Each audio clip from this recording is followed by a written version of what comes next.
যে হাত দিয়ে কেউ অন্যায় করেছে সেই হাত বাড়িয়ে যদি কেউ ক্ষমা চায় তাকে কি বুকে টেনে নেওয়া সম্ভব, নাকি বিচারটাই শেষ কথা? তুমি কি মনে করো? প্রশ্নটা কঠিন, তবে এবারের নির্বাচনী ইশতেহারে বিএনপি আর জামায়াত দুদলই কিন্তু একটা মিডল গ্রাউন্ড খোঁজার চেষ্টা করছে।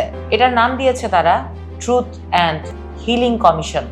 দক্ষিণ আফ্রিকার সেই ভয়াবহ বর্ণবাদ বিরোধী লড়াইয়ের পর নেলসন ম্যান্ডেলা যখন সবাইকে ক্ষমা করে দিলেন, গড়ে তুললেন রেইনবো নেশন, ঠিক সেই আদলে কি বাংলাদেশে ফিরতে যাচ্ছে আওয়ামী লীগের তৃণমূলের কর্মীরা, নাকি এটা স্রেফ ভোটের রাজনীতি? ইশতেহার তো বলছে গত 15 বছরে যারা মানবাধিকার লঙ্ঘন করেছে তাদের সত্য উদ্ঘাটন করা হবে। যারা গুরুতর অপরাধী নয় তারা অনুশোচনা প্রকাশ করলে সমাজে ফেরার সুযোগ পাবে। অনেকটা সেই প্রবাদের মতো ক্ষমা মহত্বের লক্ষণ, কিন্তু কথা হচ্ছে ভুক্তভোগীরা কি তা মেনে নেবে?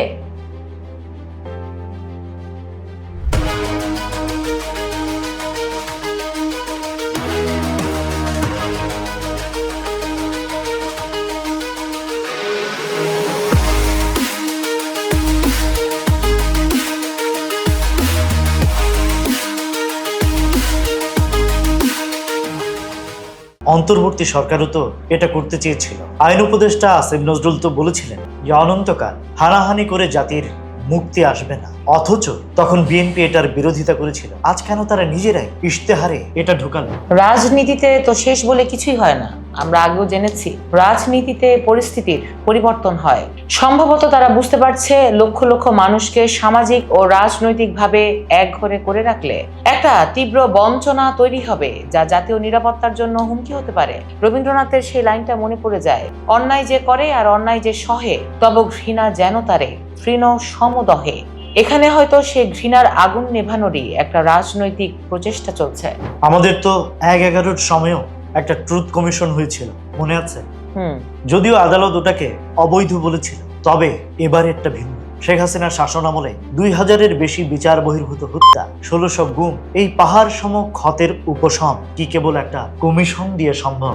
শুধু তাই নয়, জুলাই অভ্যুত্থানে প্রায় ১৪০০ মানুষের রক্ত।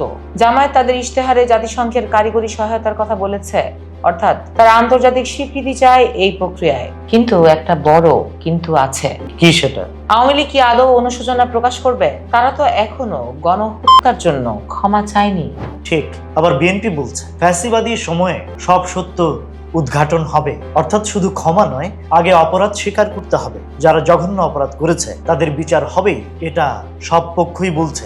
দেখতে দেখতে আলোচনার একদম শেষ প্রান্তে চলে এসেছি আমরা। তবে আপনাদের জন্য একটা প্রশ্ন রেখে যাচ্ছি, আপনারা কি মনে করেন এই ট্রুথ অ্যান্ড হিলিং কমিশন বাংলাদেশের রাজনৈতিক হানাহানি চিরতরে বন্ধ করতে পারবে, নাকি এটি স্রেফ আওয়ামী লীগের নেতাকর্মীদের অন্য দলে ভেড়ানোর একটা কৌশল মাত্র? কমেন্টে জানান আপনার মতামত। আর আজকের এই আলোচনা যদি আপনাদের ভালো লেগে থাকে তবে এই ভিডিওটি শেয়ার করতে ভুলবেন না। অনেকক্ষণ তো আমাদের কথা শুনলেন, এবার বিদায় নেয়ার পালা। ঘড়ির কাঁটা বলছে আজকের মতো এখানেই থামতে হবে।